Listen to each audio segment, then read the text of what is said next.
गासैनिसिमबो fin खेबसेबाव अननाय मोजां मोननाय आरो गाहाम हामलायनायखौ बावहरफिनबावबाय। आसा खालामदों नोंथांमोना मोजाङैनो दङ। स' बे समाव मोनसे लेटेस्ट आपडेट लानानै फैदों आं नोंथांमोननि गेजेराव। स' आपडेट्स गोबां दंफैयो। थ' जियानो जा welcome back to my YouTube channel with another video. स' जायफ्रा चेनेल गोदान चेनेलखौ साबस्क्राइब, भिडिअखौ मोनसे लाइक खालामनानै थाखाय गुरै खावलायहरबाय आरो भिडिअखौ जोबजासिम नायखांनायनि उनाव कमेन्ट होनो हागोन। थ' बिथां मन्त्रि उरखावग्रा ब्रह्म बिथां सारा बड'लेण्ड महोत्सबआव मा बिबुंथि लाखिदोंमोन नोंथांमोना निस्सय नुबाय, बा सोरबा नुवाखैब्लाबो आं नैबे होनोसै। स' नोंथांमोना जायफ्रा नुवाखै नोंथांमोना नायब्लानो जाबाय, बेनि उनाव कमेन्टखौ होनो हागोन। बर' थुनलाइ आफादनि गायसनथाइ सानखौ जोङो एबारनो गिबि फालिदों बे नङा। बेनि सिगांबो 16 नभेम्बरखौ दिल्लीयाव बहुतबार फालिनाय जाबाय।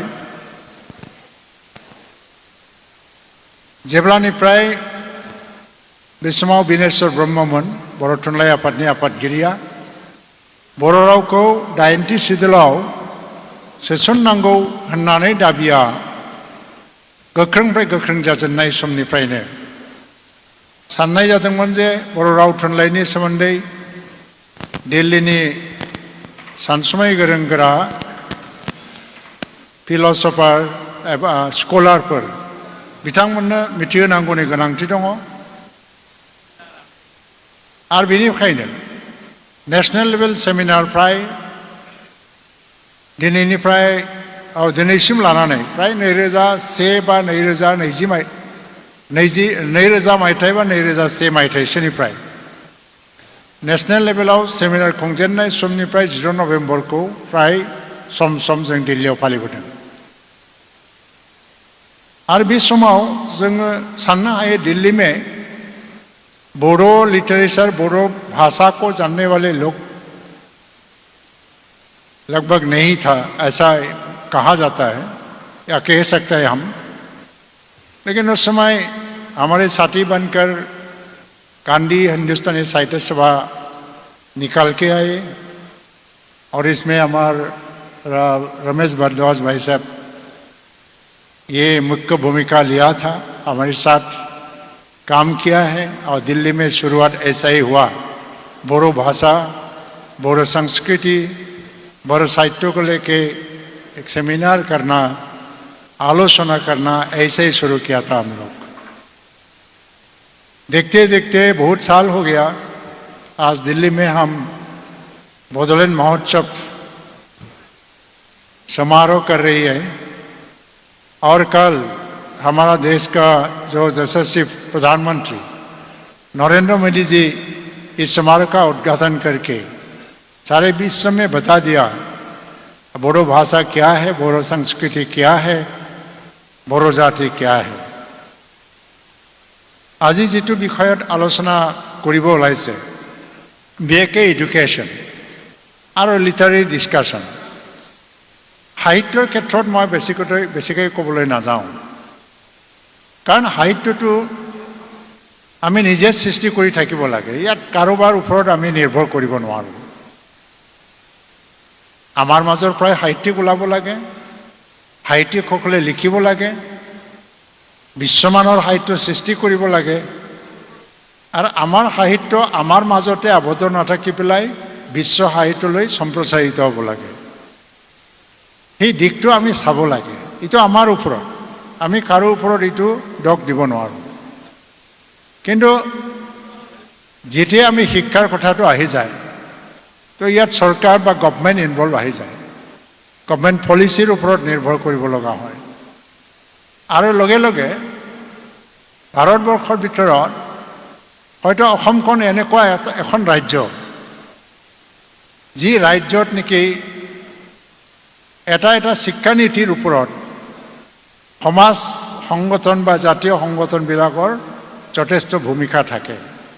আৰু তেওঁলোকৰ সিদ্ধান্তই সময়ত চৰকাৰৰ সিদ্ধান্ত হ'বলৈ বাধ্য হয়। कारण हम लोग देश में एक राष्ट्रीय शिक्षा नीति के अभाव था। इसको हम कभी भी सोचा नहीं था कि एक कॉमन एजुकेशन पॉलिसी हो।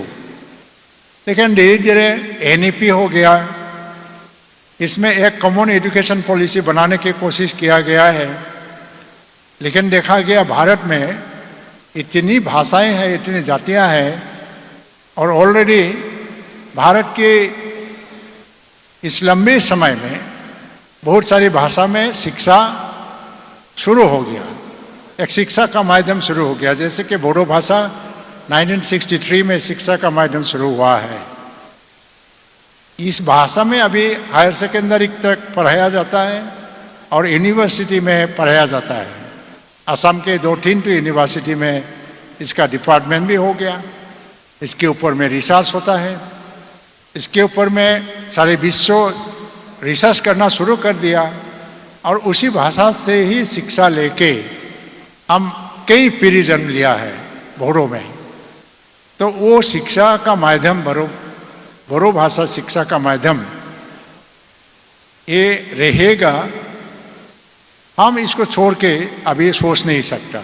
तो जो भी शिक्षा नीति बनाया जाएगा ये सब को लेके हम सोचना पड़ेगा।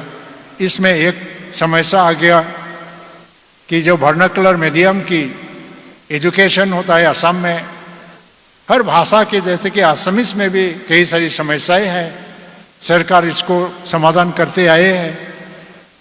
काफी हद तक समस्या खत्म भी हो गया, लेकिन फिर भी है, किताब का समस्या होता है, टीचर्स का अपॉइंटमेंट का समस्या होता है, और सबसे बड़ी बात है, बड़ी चैलेंज है जो ग्लोबल सिनेरियो, जिसमें अब टेक्नोलॉजी की एक जमाना आ गया, और टेक्नोलॉजी ही हमको डिसाइड करके दिया है, डिसीजन लेके देता है, डिसाइड करता है किस तरह का शिक्षा हमको लेना चाहिए। इसमें वर्नाकुलर मीडियम का बहुत सारी चैलेंज आ गया। तो उसी को तालमेल करके हमको जाना जरूरी होता है, क्योंकि एक भाषा है, एक जाति का आवेग होता है, एक जाति का आइडेंटिटी भी होता है। जहाँ तक बोडो जाति की बात है, बोडो साहित्यकार जो था स्वाधीनता से पहले, भारत की आज़ादी से पहले, वो लोग कई बांग्ला भाषा में साहित्य चर्चा करता था, कोई असमीज में करता था, लेकिन जब से बोडो भाषा आया तो बोडो भाषा में साहित्य चर्चा करना शुरू कर दिया। ये शिक्षा के माध्यम ही बोडो भाषा के जिंदा रहने की एक ही जरिया है। और बोडो साहित्य की ये उभरते आए बोडो साहित्य की अभी का जो स्थिति है, ये भी शिक्षा के माध्यम की वजह से हुआ।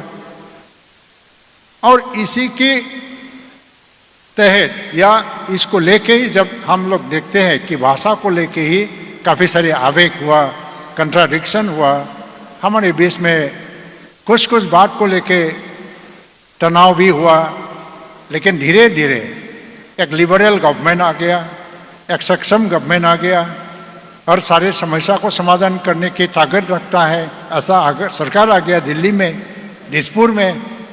इसीलिए अभी जो तकरार है या कंट्राडिक्शन है ये कम होते गया है। लैंग्वेज को लेके जो डिफरेंसेस है, ये डिफरेंसेस भी खत्म होता जा रहा है। तो इसी माहौल में, ऐसी स्थिति में जो कुछ समस्याएं हैं जिसको इसका हल निकल के हमको आगे जाना, तो इसको लेके ही आज के आलोचना चक्र साइट जो आयोजक है उन लोगों ने सोचा होगा कि गवर्नमेंट की तरफ से हमारे ऊपर नज़रिया क्या होना चाहिए।